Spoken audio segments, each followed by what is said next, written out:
Nabeela Moola. I'm an attorney in South Africa and director of NMoola Incorporated. As we unite to fight the COVID-19 pandemic, the epidemic of gender-based violence continues to affect women and girls daily. Unfortunately, this epidemic is rife despite President Ramaphosa declaring femicide a national crisis already in 2019. Gender-based violence is a profound and widespread problem in South Africa that disproportionately affects women and girls every day. So what is gender-based violence? It occurs as a result of role expectations and unequal power relationships between genders in society. And it can occur in various forms. It can be physical, emotional, sexual, and even financial. And this is perpetrated by intimate partners, strangers, institutions, and acquaintances. Because we are commemorating Women's Month, my team and I will be focusing on gender-based violence among women and girls.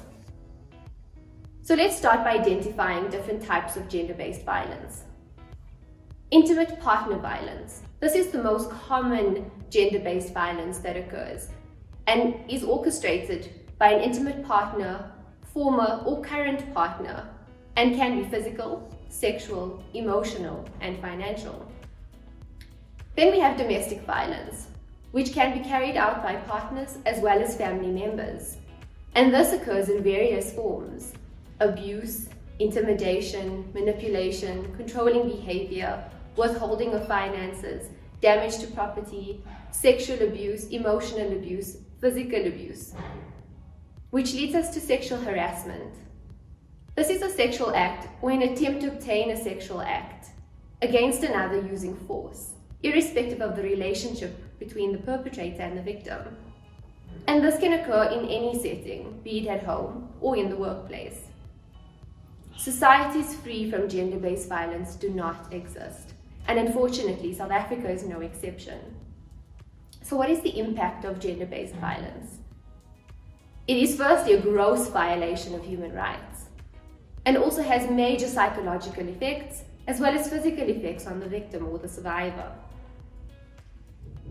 It was only until the introduction of the Bill of Rights that South African women received formal recognition as equal citizens.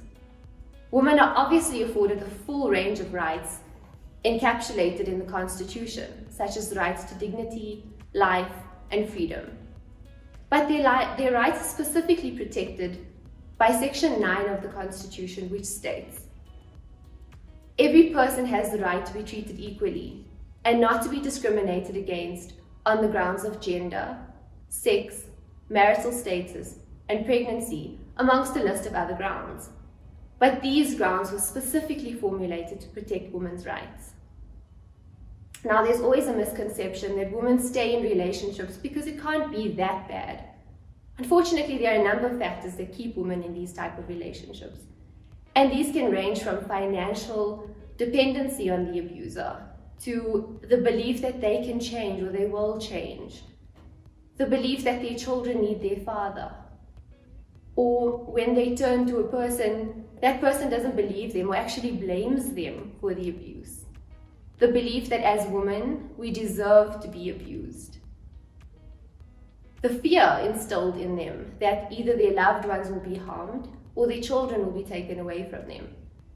Ladies, now is our time to take a stand and make our voices heard for every mother, every sister, and every daughter out there who are suffering just because she was born female. So what can you do? Ask family members and friends for support. Go for counseling. Get a protection order at your local magistrate's court. Go to a police station and lay a charge of assault. Get a divorce. Put contingency plans in place. Seek alternate accommodation. Look for employment. Start saving money. Or seek legal assistance and advice. And what can we do as a society to help those that we know are suffering this type of abuse? Speak out and about gender-based violence. If you're a witness, then report it. If you don't want to be personally involved, you can call the police station anonymously. Be there as a supporting structure for those that are suffering. Ask how you can help and how you can make them feel safer. And remember, ladies, that the information given to you by those that are being abused is confidential, and respect that. There are laws and policies in place that are aimed to protect the rights, dignity, and freedom of every woman and every child and every vulnerable person, and we demand that these rights be enforced. The abuse suffered by women show that there is a problem with the men in society, and we owe it to ourselves to play a greater role in challenging the patriarchy and toxic masculinity. Men, we appeal to you to take rightful action. The silence of men through these injustices speaks volumes. We all know the saying that women were born from the rib of man. But what does this signify? It means that she was not created from his top to be ahead of him, and not from below him to be stepped upon him, but next to him, to be equal to him, under his arm to be protected by him, and close to his heart to be loved by him.